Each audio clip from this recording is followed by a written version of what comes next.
Season 7 of Love Island USA taught us a hard truth about toxic masculinity. Every season of Love Island USA has some toxicity, and that's not necessarily a negative thing. The American reality program, which is based on optimistic singles fighting to pair up with one another, is a spin-off of the popular UK series.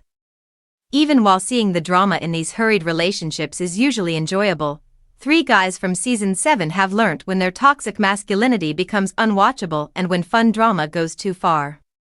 Fans were incensed when Zach Sraka, Austin Shepherd, and Ace Green aggressively attacked fan-favorite contestant Amaya Espinal, even though each week has had dubious moments from the guys in this ensemble. However, the trio's toxic masculinity won them a very gratifying ouster from Love Island Season 7, so Amaya and her supporters didn't have to feel awful for long. Although it's simple and careless for viewers to classify any behavior they dislike as poisonous, Love Island demonstrates the distinction between being obnoxious and really hurting other people.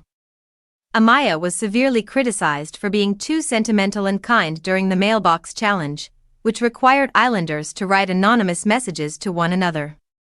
Austin, the note's author, expressed his dislike for her transparency and sensitivity, a view that Ace and Zach, Amaya's current boyfriend, both expressed. As a result, Amaya's personality was publicly criticized by all 3 men. Only Brian Arenalas stood up to protect her from the barely disguised sexism, and it was an awkward moment that brought her to tears. Austin was initially targeted by Karma, followed shortly by Zach. Both guys ended up alone and were removed after no other women were willing to date them. It took a little longer for Ace to exact his revenge. For a few more episodes, he was able to conceal himself behind his relationship with Shelley Basainth.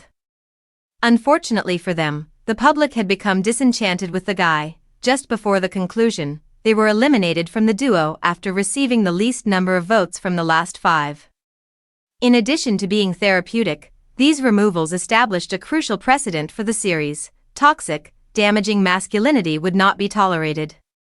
These guys displayed a side of themselves that the public and their fellow Islanders obviously did not like in a game where looks are almost everything. Amaya should be happy that this demonstrated how little tolerance there is for toxic masculinity on Love Island these days, even if it regrettably came at her price.